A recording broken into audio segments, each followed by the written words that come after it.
Welcome! I'm going to take you a little trip into the past. Today we're going to take a look at this 1999 Volvo S70. The S70 actually evolved from the 850 series that was introduced into North America in the early 90s. The 850 kind of, to me, is one of the iconic Volvo models. It has kind of like a boxy design. By the 90s, late 90s on this one, they kind of rounded out the edges a little bit, giving it a little bit more of a modern look. Relatively speaking, this is a 25-year-old car. It was also one of the first front-wheel drive transverse mounted engined Volvos offered.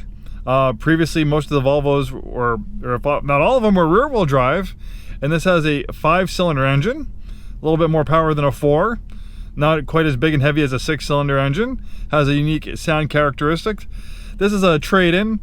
This is something that we're not going to sell. It's going to go to the auction. It's just a little bit too old and tired for us to sell on our lot. You know, we sell a lot more high-end vehicles, and over on this side, we kind of have like the cars that are going to auction.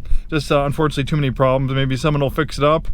But maybe you might be looking for one of these for a first car or project car on Craigslist. You see a car like this for $1,000 or $2,000 on Craigslist, and you're wondering, would it be a good car for me to buy or not? As I just say that, look at the check engine light just came on. It actually runs pretty good. This one has 234,395 miles at the time making the video. The engine kind of runs a little bit rough. It's been idling for a little bit and it's kind of smoothed out a little bit, but you know, what do you expect? I mean, this car is pretty much has done its job. It's you know, most cars don't go past 200,000 miles. You really can't ask too much of this car. At this point, it's like on borrowed time. It's like being 100 years old in car years. But you know, it could potentially have some life left, and we'll actually take it for a spin on the block and see how it drives. It hasn't been cleaned up at all. We still have the remnants of the previous owner who traded it in.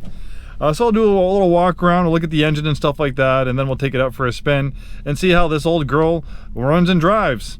Obviously the check engine first came on. So yeah, the 850 series was iconic. I really loved the way it looked. I loved that boxy styling. And then they actually had the high performance version like the 850R, which actually for a while I think that was like the fastest station wagon, the station wagon version of it that you could buy in North America, like at a top speed of 150 miles an hour. Pretty impressive stats back in the 90s. So yeah, Volvo was really big on safety. That was kind of their trademark, along with their kind of boxy styling. Like I said, it kind of started becoming rounded out. Obviously, they have completely different styling now in the 2020s than they did back then. But you know, obviously safety is still an important thing for Volvo, but that was like their big thing back then on their marketing, was having some of the safest vehicles on the road. Obviously this is 90s decor as far as you know, features go in styling. Back then this was considered a you know, compact luxury sedan, so people on the market for one of these vehicles, they'd also probably be comparing this to, like, you know, Mercedes, Audis. Remember Saabs? Yeah, like the Saab 900. Those were cool too. Unfortunately they didn't make it. They went out of business. You know, Mercedes-Benz C-classes, they would, you know, probably a lot of people would cross shop other vehicles like that with this Volvo. We have this like kind of two-tone steering wheel, dual airbags. That was kind of newer safety features for the 90s, having dual front airbags. Nice leather interior. The leather's actually held up pretty well considering how many miles and, you know, the wear and tear on it. The radio buttons and stuff are a little bit faded, as you can see. You can still follow textbooks. Radio still works. Video doesn't. The AC actually still blows cold. Actually feels pretty good. Yeah, not too bad. It's actually pretty warm today. It's almost 90 degrees out.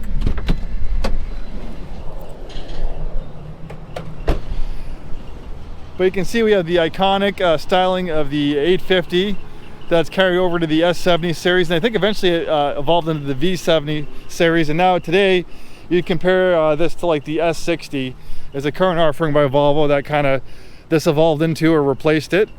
It's pretty, you know, back in the day this was considered a compact, but probably by today's standards in 99 this was considered a compact, but in 2024 this size would probably actually be considered more of like a subcompact. It's pretty small.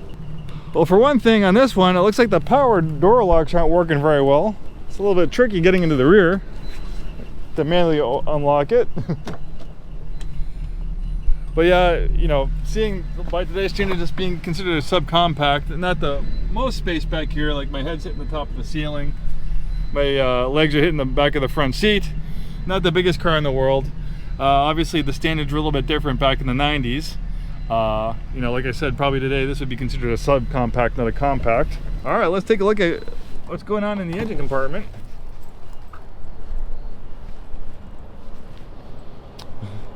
This is pretty cool. You don't see this too often anymore, but you'd see this like on Mercedes and a lot of premium vehicles actually having windshield wipers on the headlights.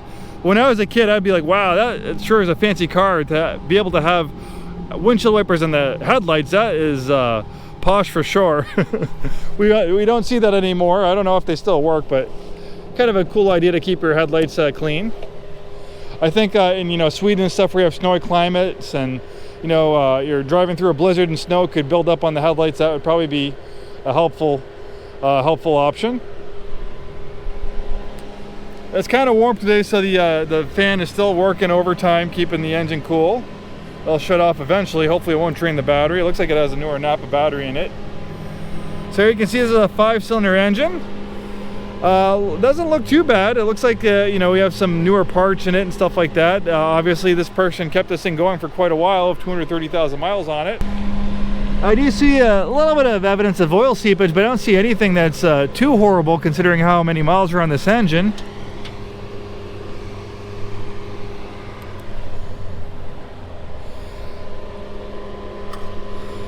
And taking a look at the dipstick, the oil looks pretty clean. It looks fairly clean in there too. I don't see any oil sludge.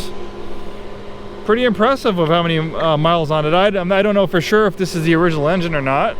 It looks like this, they replaced the timing belts on it, 7/19/18. Next replacement recommended at 289,892 miles. So it looks like it's got a lot of life left on the timing belt if someone wanted to keep this thing going. With 230,000 miles on it, still has a little while before the timing belt needs to be replaced. Most of the time I'm doing videos and pictures and stuff of newer vehicles, so sometimes it's kind of fun to take a little bit of a step back in time of these older vehicles that I really don't pay too much attention for. Like I said, they go to the auction and we wholesale them. But I'm a car enthusiast. I grew up in the 90s. I'm a child of the 90s, you know, as a teenager, tween in the 90s. So 90s cars are very nostalgic for me. That's when I first started getting into vehicles. I'd read car magazines and stuff like that. My dad worked in the car business, so I actually worked and was around car lots quite often in the 90s. So all these cars, they kind of stir up my soul and they bring back, you know, memories of a different time, a different automotive era. Decent amount of trunk space back here, obviously not the cleanest. You know, this car might clean up okay. But yeah, let's get behind the wheel and take it for a ride around the block and see how it runs and drives for a vehicle that's 25 years old with 230,000 miles. All right, we're taking this 99 S70 out for a spin. We'll see how this old grill does. We'll ride around the block. Hopefully it doesn't break down on me. My boss might be a little bit mad, but a little bit of content creation for our YouTube channel, I guess. All right, so interesting gear selector. So you have drive, we have you can put it in third gear. Low speed. This one has heated seats, which don't look like they're working anymore. I can't complain about that, I guess. It's a pretty old car. Look at that, heated side mirrors. You know, that's pretty common stuff on a Swedish vehicle. They have a pretty cold, icy, snowy climate in Sweden, so generally Swedish cars do pretty well in cold weather in the snow and stuff like that. And then you have this W, which I would assume is for winter driving mode, maybe?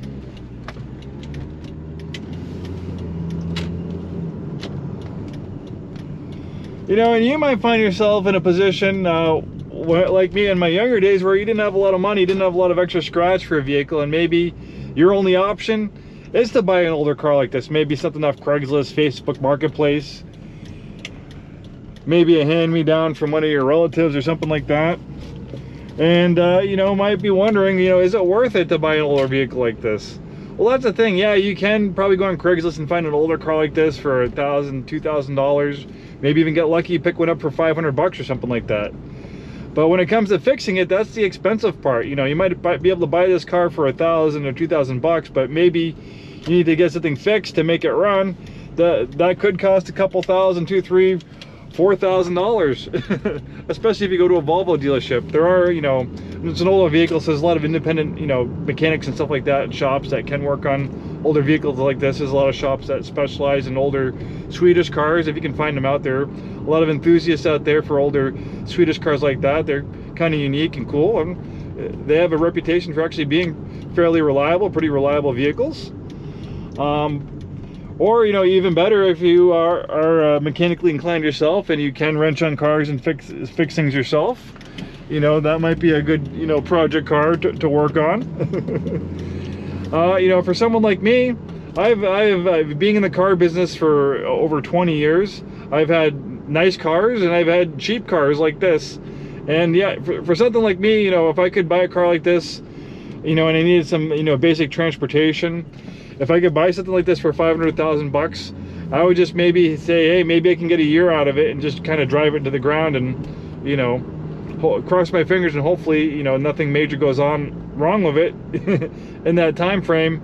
And, you know, and then after a year, it's pretty much on borrowed time. But, you know, think about, you know, how much a car payment is. You know, you go finance a car, you're gonna probably have a car payment at least $200 or $300 a month. So if you can buy a car like this and not, you know, cross your fingers, not put a bunch of money into it and just drive it into the ground, if, you know, $1,000 gets you a year a lot longer, that's actually not that bad if you divide up the $1,000 over 12 months. So, you know, and I've successfully done that before. I've known people have done that. Or you could buy a car like this and in a month it could blow up. You know, this is not probably something I'd want to buy and take on a road trip to California. that would be asking for trouble. But, you know, if you have a 5 or 10 mile commute, mostly not on the highway, you just need a around the town vehicle, a little commuter vehicle, this is something that can get you around maybe for a year, maybe longer.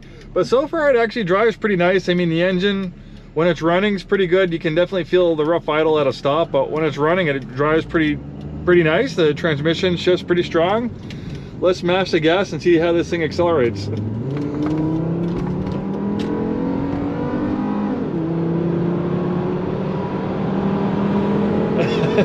Not gonna win any races, but it gets up to, you know, 60 miles an hour. Not too bad. A little bit of wind noise, but that was just because the window was open a little bit. Pretty quiet. Actually drives really nice on the highway. Tracks really straight down the road.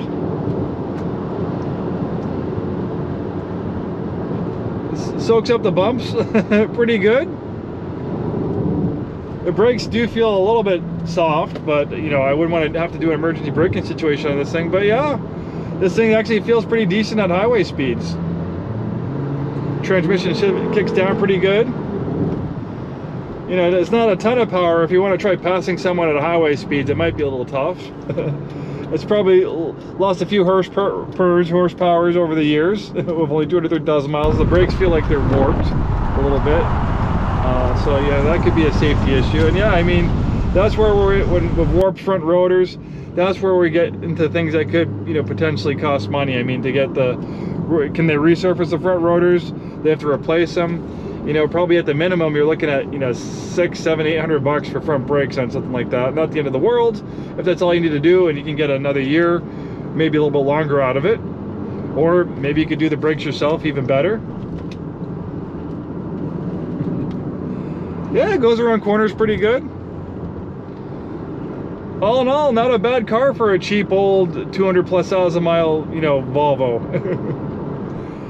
So yeah, with potential life left on it, we'll send it to the auction. I don't know where it'll end up. It might end up on like one of those little gravel lots you see on the road, those little car lots, operated out of a single wide trailer, where they do buy here, pay here, in-house financing. Not something we're going to sell in our lot, but yeah, not a bad car for an older car. And you know, it just kind of shows you that these Volvos, at least back in the 90s, were pretty well built, you know, to last this long. I mean, there's a lot of cars that are a lot newer than this with barely over 100,000 miles that are pretty much ready for the scrapyard. Where this thing with, you know, 25 years old, close to 235,000 miles on it, this thing might have a little bit of life left in it. You might see this driving around somewhere for the next year or two. Well, thanks, you know, a little bit of a different style video than the usual, but appreciate you for joining me on this one. Hopefully it was entertaining, maybe informative, if you're thinking about getting an older Volvo. Thanks so much. Hope to see you soon, and have a wonderful day.